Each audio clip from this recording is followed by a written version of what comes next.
আমি একটু হালকা করে রেডি তো হয়েই গেছি, কিন্তু কি করে যে তালা মারবো, বাইরে থেকে এটা মারতে হবে, কি করে যে যাব কিছু জানি না। তোমার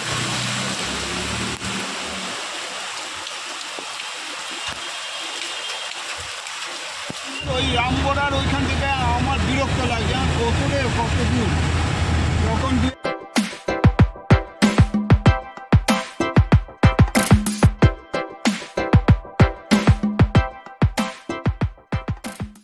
কাল সেই ভাত খাওয়ার পর থেকে যে বৃষ্টি শুরু হয়েছে, মাঝখানে একবার সন্ধেবেলায় থেমেছিল, এখন বাজে 6:30, লাগাতার বৃষ্টি হচ্ছে, অঝোর ঝরে যাকে বলে বৃষ্টি হচ্ছে।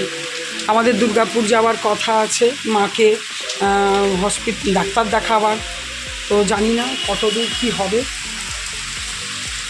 8:30টার সময় বলা হয়েছে গাড়ি, মেঘও ডাকছে, মানে অঝোর ঝরে বৃষ্টি হচ্ছে, কিছু বলার নেই, যা তা অবস্থা চারিদিকের, জানোই তো খবর সবই। 7:30 বাজে, এই যে আমার মর্নিং টি চা বসিয়েছি, চা প্রায় হয়েই গেছে। আর এখানে দেখো ফ্রিজে হাফ মাথা একটা লেজা একটা পিস ছিল, এটা একটু সর্ষে দিয়ে তোমার দাদার জন্য ঝালদা করে দেবো। আর ভাত, পোস্ত আর ডাল ফ্রিজেই আছে। মাছটাই দেখো মোটামুটি হয়ে গেছে, একটু ঝোলটা মারবো, যেহেতু খুব ভালো করে ভাজতে পারলাম না তাড়াতাড়ি করে, সেহেতু একটু জলটা বেশি দিয়েছি। আর এখানে ভাতটা 1 ফুট দিয়ে বন্ধ করে দিয়েছি, আরেকবার চালিয়ে দেবো। এই আমি চাটা খেয়ে নিই, তারপরে ব্যাস এটা একটু ফুটুক। আর এখানে আমি মোটামুটিভাবে একটু সাধারণভাবে পুজো দিয়ে দিয়েছি, কারণ যেহেতু বেরোবার কথা আছে, এখন ওয়েদারের জন্য জানি না কতটা কি হবে। আর এই দেখো গোপালকে এখানেই মুছিয়ে টুছিয়ে, আজকে চান করায়নি, মুছিয়ে বসিয়ে হাতে চকলেট বিস্কুট সমস্ত কিছু দিয়ে দিয়েছি। গোপালকে দ্বিতীয় ভোগটা দিয়ে ঢাকা দিয়ে যাব, কারণ আমরা সন্ধেবেলায় ব্যাক করে যাব, সুতরাং ফালতু নিয়ে গিয়ে মানে হ্যাপা তো গোপালেরও নিয়ে যাওয়া এইভাবে খুব অসুবিধা। থাকলে তো নিয়ে যেতে বাধ্য হতাম, যেহেতু চলে আসবো সেহেতু দ্বিতীয় ভোগটা দিয়ে চলে যাব, রাতেরটা রাতে এসে দেব।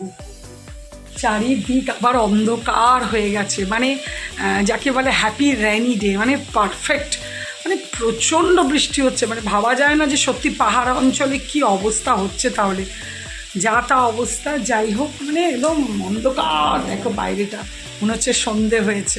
যাই হোক, good morning and welcome back to my channel Shubhamita lifestyle. আর আমি শুভমিতা বলছি, আশা করি তোমরা ভালো আছো এই বৃষ্টির দিনে। আমি তো বিন্দাস আছি, খুব ভালো আছি, কিন্তু ওই যে মাকে আজকে নিয়ে যাওয়ার কথা আছে, কী করে কী হবে জানি না, কতটা কি হবে। আমি তো এখানে চা নিয়ে এসে বসলাম, এই দেখো। তো চাটা তো আগে খেয়ে নিই, তারপর দেখা যাক কী হবে।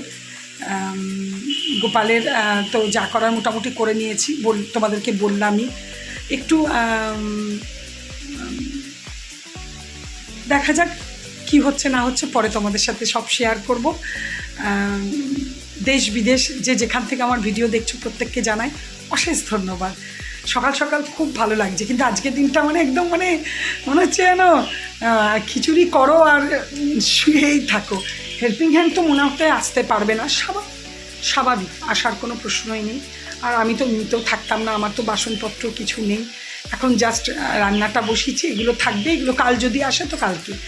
তো ঠিক আছে, চলো আমি চাটা খেয়ে নিই, তারপর ওরা ফোন করলে আমি রেডি হব। প্রায় বেজে গেল 8:10। চলো, কেউ ভোগটাও দিয়ে দিলাম, জলের উপর বসিয়ে দিতে হলো, এত মানে কালো ডোরা হচ্ছে। আর লাড্ডু সোনা, তুমি দুপুরবেলায় এই ভোগটা গ্রহণ করো। আমি এবার রেডি হতে চললাম।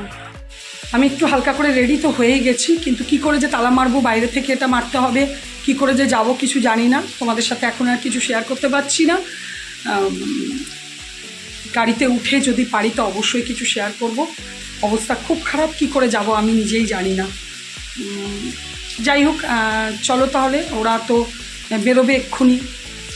ঠিক আছে, এই দেখো অনেক কষ্ট করে তো গাড়িতে ওঠা হলো, প্রচণ্ড বৃষ্টি হচ্ছে। আমি মা বৌদি বসেছি, আর সামনে দাদা বসেছে, আর বাইরে সেই একই ব্যাপার, অঝোর ঝরে চলছে বৃষ্টি। আমাদের একটু আসানসোল যেতে হবে, কারণ মাস্তো দাদার কাছে রিপোর্টটা মায়ের আনতে। আর অবস্থা দেখো, এটা আসানসোলের গড়াই রোড, মানে বুঝতে পারছো তোমরা কি অবস্থা দেখো, মানে গাড়ি আর এগোচ্ছে না। মাস্তো দাদাকে ওখান থেকে এদিকে আসতে হবে, না হলে কিন্তু রিপোর্টটা মায়ের পাওয়া যাবে না। কেন, যেহেতু আসানসোলে ছিল, এই বৃষ্টির জন্য রিপোর্ট আনতে যাওয়া হয়নি। আমার মাস্তো দাদা রিপোর্টটা নিয়েছিল। এবার আমরা দুর্গাপুর যাওয়ার সময় বলেছিলাম যে রিপোর্টটা আসানসোল থেকে কালেক্ট করে চলে যাব। আর বাইরেটার অবস্থা দেখো। আমরা এখানে একটা পেট্রোল পাম্পে এসেছি, বুঝতেই পারছো পেট্রোল পাম্পে কেন।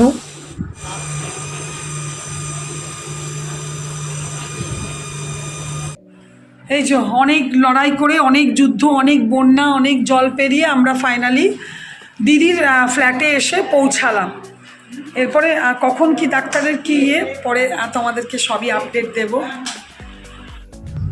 দিদির ঘরে একটু মিষ্টি জল খেয়ে আমি, বৌদি, মা আর দিদির সামনে বসেছেন দিদির দেওর, আমরা চললাম মাকে দেখাতে গৌরী দেবী হসপিটাল, রাজবাঁধ, যেটা দুর্গাপুর পেরিয়ে যাব। যথারীতি মাকে দেখিয়ে বাড়ি ফিরে এসেছি।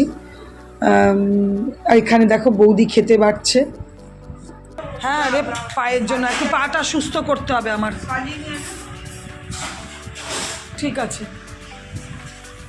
এই যে বৌদি খেতে পারছে। এখানে কি কি আছে দেখি। এই রে, গাড়িটাও চাইছে নাকি? কি তরকারি ওটা? কচু কুমড়ো, পাঁচমিশালি, বা আর আলু পোস্ত, ডাল আর ইলিশ মাছ।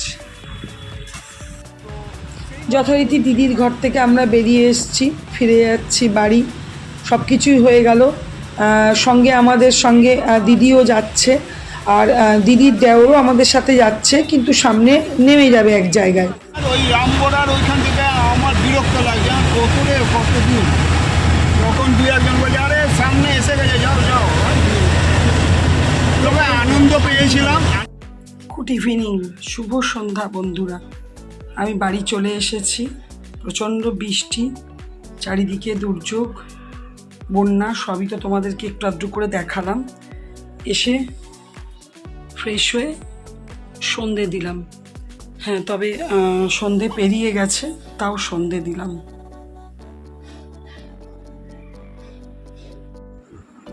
এতক্ষণ একটু শুয়ে বসে রেস্টই নিচ্ছিলাম, মানে টিভি দেখছিলাম শুয়ে শুয়ে। রেস্ট মানে সেরকম কিছু না। তোমাদের দাদাকে দিয়ে আটা আনলাম, তখন আটা ছিল না, বৃষ্টির জন্য আমি আনতে পারিনি। যাই হোক, এই দেখো আটা মাখা হয়ে গেছে। আর এখানে আমার দেখো রুটিও হয়ে গেছে।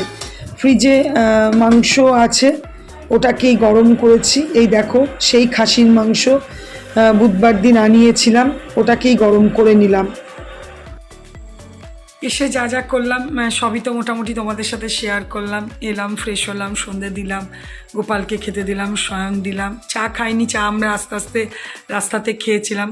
রাস্তায় সেরকম প্রচণ্ড আসবার সময় বৃষ্টিটা পাইনি, তবে হ্যাঁ কোথাও কোথাও বৃষ্টি তো পড়ছে এখনও। এখন যেরকম বৃষ্টিটা একদম থেমে গেছে, এখন কোনো বৃষ্টি পড়ছে না। আর আসানসোলে নিকাশি ব্যবস্থা সত্যি প্রবলেমের জন্য মানে যা তা অবস্থা, মানে ভাবা যায় না। মানে এইরকম বৃষ্টিটা যদি দুদিন পরে না, তাহলে আসানসোলে পুরো বন্যা হয়ে যাবে। একবার হয়েছিল, সাংঘাতিক, একদম সাংঘাতিক হয়েছিল। যাই হোক, গৌরী দেবীতে মাকে দেখানো হলো। ডাক্তার তো রিপোর্ট দেখেই বলল না, যেসব কোনো কিছুই, কোনো রোগ তো ডাক্তার দেখেনি। তবে হ্যাঁ, ওই যে মানে পাইনি, উনি যে হিসেবে আবিষ্কার সেদিন টেস্ট করতে দিয়েছিলেন, ওগুলো কিছু আসেনি। তবে হ্যাঁ, রক্তটা তৈরি হচ্ছে না বলে ওরা আলাদা আরও ট্রিটমেন্ট আছে, আলাদা আরও অন্য রকমের ডাক্তার আছে যারা ওগুলো নিয়ে, ব্লাড কেন হচ্ছে না সেই স্পেশালিস্ট। উনি যেটু কনসাল্ট করবেন, উনি বলে দিলেন যে আপনারা ওই ডাক্তার দেখান, ওই ডাক্তার দেখান। এবার দেখা যাক দাদা যা করবে, আর তোমাদের সাথে তো অবশ্যই শেয়ার করব। অনেক দিন পর গৌরী দেবী গেলাম। গৌরী দেবী গিয়ে প্রচুর কথা মনে পড়লো। আমার বড় জায়ের ব্রেন অপারেশন, কতদিন ভর্তি থাকা, ওখানে আমরা বাইরে বসে থাকতাম, পাশের ক্যান্টিনে খাওয়া, অনেক কিছু মনে পড়ছিল গৌরী দেবীতে গিয়ে। প্রত্যেকটা জায়গা দেখছিলাম আর ভাবতাম এখানেই বসে থাকতাম, এখানে বসে থাকতাম। অনেক পুরনো স্মৃতি মনে পড়ে গেল। যাই হোক, আর কি, অনেক দিন হয়েও গেল। চলো তাহলে, বৃষ্টি মাথায় নিয়ে 2 দিন বেশ ভালোই কেটে গেল। আবার কি, ভিডিওটা আজকে এখানেই শেষ করব। যদি কিছু ভালো লেগে থাকে তো প্লিজ লাইক কমেন্ট করো, আর অবশ্যই অবশ্যই আমার চ্যানেলটাকে সাবস্ক্রাইব করো। যারা প্রথম ভিডিও দেখছো তারা অবশ্যই মানে আমার ভিডিওটা ভালো লাগলে চ্যানেলটাকে সাবস্ক্রাইব করে যেও, আর নোটিফিকেশন অল করে দিও, তাহলে আমি যখন ভিডিও ছাড়বো তোমাদের কাছে নোটিফিকেশন পৌঁছে যাবে। ঠিক আছে, চলো, আজকে ভীষণ টায়ার্ড লাগছে, বুঝতেই পারছো, ঘুম ঘুম আসছে। একটু দেখবো, যতটুকু পারবো এডিটিং করব, তারপরে শুয়ে পড়বো, ভালো লাগছে না। চলো, আজকের ভিডিওটা এখানেই শেষ করছি। তোমরা ভালো থেকো, সুস্থ থেকো, সাবধানে থেকো। Good night, tata.